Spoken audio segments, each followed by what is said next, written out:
गांव से नए शहर आए राम बहादुर और मीना काम ढूंढ रहे थे। राम बहादुर के गांव का दोस्त हरिया उसे काम दिलवा देता है। मजदूरी का काम मिलने से राम बहादुर बहुत खुश था। इधर मीना ने सड़क के किनारे पटरी पर एक छोटा सा तंबू बनाकर उसमें अपनी गृहस्थी जमा ली थी। एक नन्ही सी बेटी कंचन, जो कि अभी बस 6 साल की थी, उसे कुछ समझ नहीं आ रहा था। नई जगह, इतनी भीड़, ये सब देखकर वह डर रही थी। मीना ने कंचन को अपनी गोद में बिठाया और कहा, बेटा डरो नहीं, हम शहर में आए हैं, यहाँ बहुत पैसा कमाएंगे, तुम्हें अच्छे से पढ़ाएंगे। यह सुनकर कंचन ने पूछा, माँ हमारा गांव में इतना बड़ा मकान था, उसे छोड़कर यहाँ छोटे से पन्नी के मकान में क्यों आ गए? यह हमारा घर नहीं है, तो आपने गांव चलो।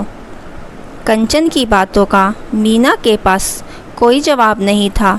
वह उसे समझाते हुए कहती है, बेटी चिंता मत कर, तेरे बाबा बहुत मेहनत कर रहे हैं। एक दिन शहर में ही हमारा अपना घर होगा। शाम को राम बहादुर वापस आया। उसे जो मज़दूरी से पैसे मिले थे, उनसे वह खाना बनाने का सामान ले आया। मीना ने वहीं पास में चूल्हा बनाकर खाना तैयार किया। फिर तीनों खाकर अपने छोटे से तंबू में जाकर सोने लगे। मीना ने राम बहादुर से कंचन की बात की। राम बहादुर ने कहा, अगर सही से काम मिलता रहा और कुछ पैसे बच गए तो किराए पर एक छोटा सा कमरा ले लेंगे। अगले दिन राम बहादुर काम पर चला जाता है। मीना कंचन को लेकर काम ढूंढने निकलती है। अपने तंबू को बंद करके दोनों माँ बेटी पास की ही गली में पहुंच जाती है। मीना कई घरों में झाड़ू पोछे के काम के लिए कहती है, लेकिन उसे कहीं भी काम नहीं मिलता। इसी तरह एक सप्ताह बीत जाता है। राम बहादुर की कमाई से किसी तरह एक टाइम का खाना बन जाता था। एक दिन मीना और कंचन काम ढूंढने जा रहे थे। एक दुकान के आगे कंचन रुक जाती है। वह एक सुनार की दुकान थी। वहाँ सामने शीशे के शोकेस में एक सुंदर सी चांदी की पायल रखी थी, जिसे देखकर कंचन रुक जाती है। कंचन कहती है, माँ ये मुझे चाहिए, ये छम छम करती पायल पहननी है। मीना उसे समझाती है, बेटा ये तो बहुत महंगी होगी, हमारे पास खाने के भी पैसे नहीं हैं, ये कहाँ से ले पाएंगे। लेकिन कंचन गुस्सा हो जाती है। वह जिद करने लगती है।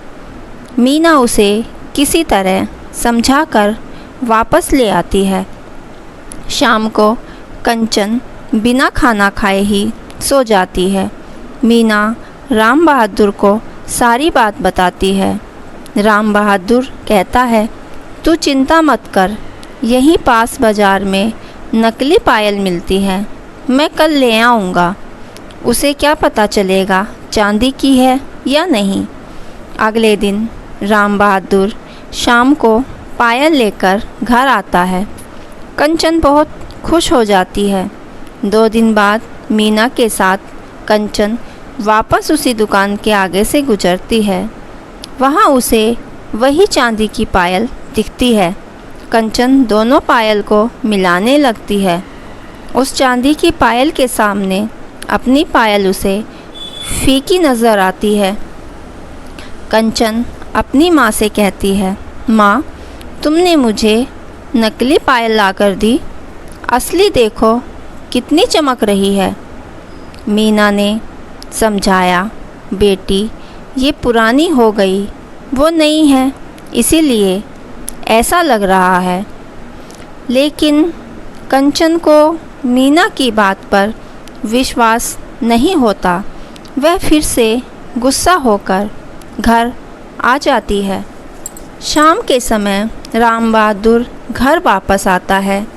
राम बहादुर कहता है, सुन, मुझे एक जगह काम मिल गया है और रहने की जगह भी। साथ ही मेरे सेठ के घर में तेरे लिए भी बात कर ली है। उनके ही घर में रहेंगे और काम करेंगे। मीना कंचन के सो जाने के बाद राम बहादुर को सारी बात बताती है। राम बहादुर कहता है, चल देखते हैं, पहले ये काम तो हो जाए। अगले दिन तीनों सेठ के घर पहुंच जाते हैं। राम बहादुर से कारखाने में काम करता था और मीना सेठ के घर में काम करने लगी थी। एक दिन कंचन बाहर बरामदे में बैठी थी। मीना झाड़ू पोछा लगा रही थी। तभी सेठ जी की बेटी वहाँ आई। कंचन ने देखा, उसने वही चांदी की पायल पहन रखी थी। उसे देखकर कंचन ज़ोर ज़ोर से रोने लगी। कंचन का रोना सुनकर मीना दौड़कर उसके पास आई। सेठ सेठानी राम बहादुर भी वहीं आ गए। मीना ने कंचन को किसी तरह चुप कराया। फिर रोने का कारण पूछा तो कंचन ने कहा, इसने वो पायल पहन ली है जिसे मैंने दुकान में देखा था। अब मैं क्या पहनूंगी? सेठ जी ने पूछा तो राम बहादुर ने सारी बात बता दी। यह सुनकर सेठ जी ने कहा, बच्चे सबके एक जैसे होते हैं। चल, मैं इसके लिए तुझे पायल दिला देता हूँ। थोड़े थोड़े पैसे मजदूरी में से कटवा लेना। शाम को वापस आते समय सेठ जी ने कंचन के लिए पायल खरीद ली। राम बहादुर ने कंचन को पायल दी तो वह बहुत खुश हुई। अगले 7 महीने तक मीना और राम बहादुर अपनी मजदूरी में से थोड़े थोड़े पैसे कटवाते रहे।